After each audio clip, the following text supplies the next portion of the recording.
couple young ladies. We'll get to them in just a second, but our special guest tonight, ladies and gentlemen, Hall of Fame quarterback Jim Kelly in the studio.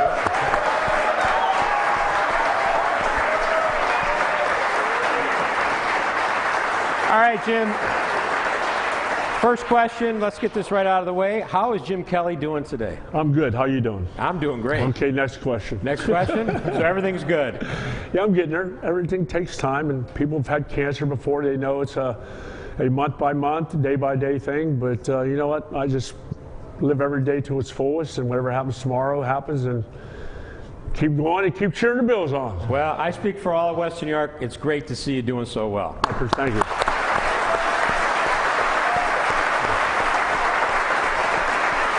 Okay.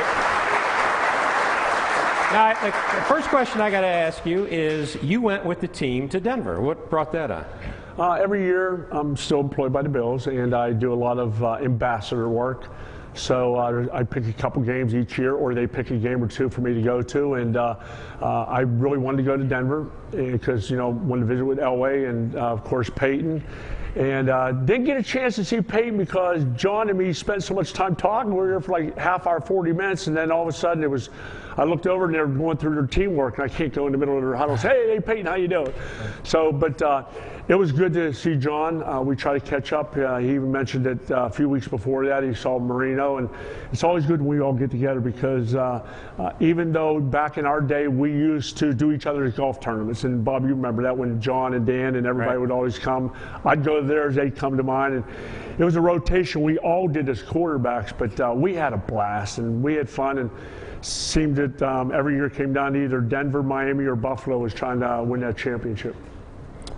I know you said you do a lot of ambassador work. I see that you hang out with the quarterbacks a lot. What is something that you try and, you know, teach those guys from your experience of playing in the game?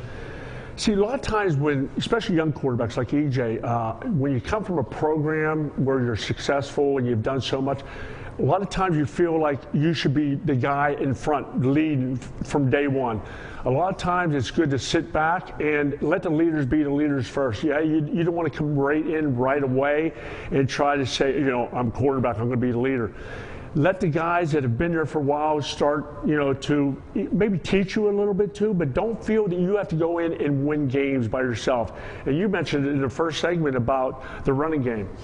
The best thing for a quarterback is to have a running game. And last year, that was a big plus for us. This year, that's what they have to do. We don't have the quarterbacks right now to be able to rely on a passing game for 4 quarters or even 16-game schedule. We got to get the running game going. And the guys that we have, yourself, I mean, you dream about having a running back like you that run north and south and get those positive yards.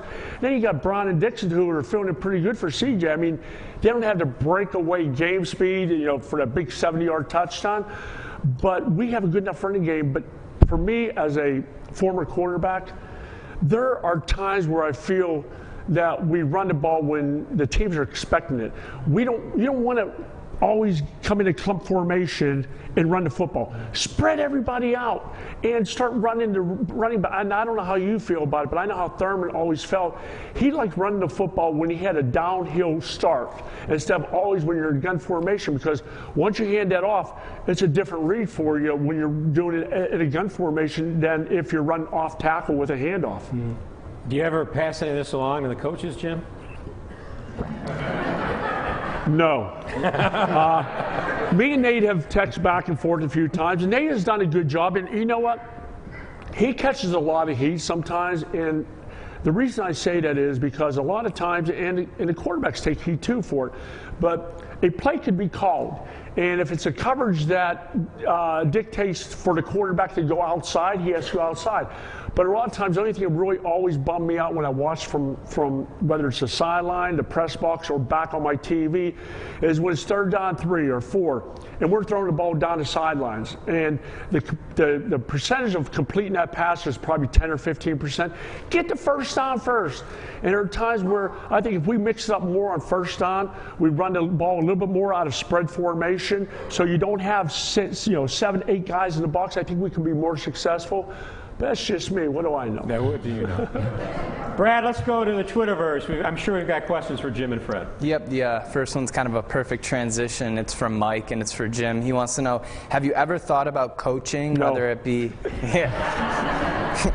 All right, that's pretty much the answer. Head coach, assistant, or quarterback coach? No, to be honest with you, the only coaching I ever wanted to do was if my son was alive, I wanted to coach him in midget football, junior high, whatever the case may be. I always dreamt about that.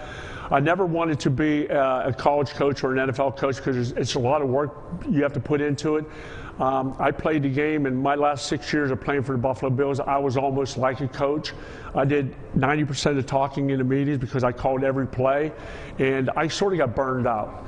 And I have so many things on my to-do list, my regular to-do list, and then my honey-do list.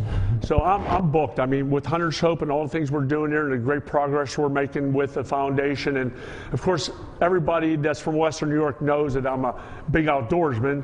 I love to hunt, fish, and I love to travel. So those are things I like to do. And hunting season and football season are at the same time, so that just doesn't mix very well. Okay, Brad. Okay, the next one's from Craig, and it's for Jim as well. He wants to know, what is the most important tangible or intangible thing that the team needs to do to go ahead and win these last 3 games? Say a lot of prayers. And I mean, I'm saying I'm not a player, but you know, for these guys, what they got to do is just continue to work to get better. And whether they make the playoffs or not, you want to go out with a positive feeling. You want to make sure that that you carry over. And if you don't make the playoffs, you carry over to next year, even into the off season, where you start knowing what your goals are. And especially for some guys are auditioning for another team right now. I would like to know from my standpoint where they would stand for the quarterback position, because they invested a lot of money into EJ. I know they get Kyle there. What are they going to do? That's the big question mark I think we all need to know. We know we got the defense. We know we get the running backs. We got the receivers. The biggest question we would like to see, we all would love EJ to be the guy to step up and be the man. But Kyle has done a pretty good job. Hasn't done what we all want, but hopefully in due time in the last 3 games we'll figure out a lot what's for the future. Okay, we're going to take a break. When we come back, DJ Dave Gixter and questions from our studio audience.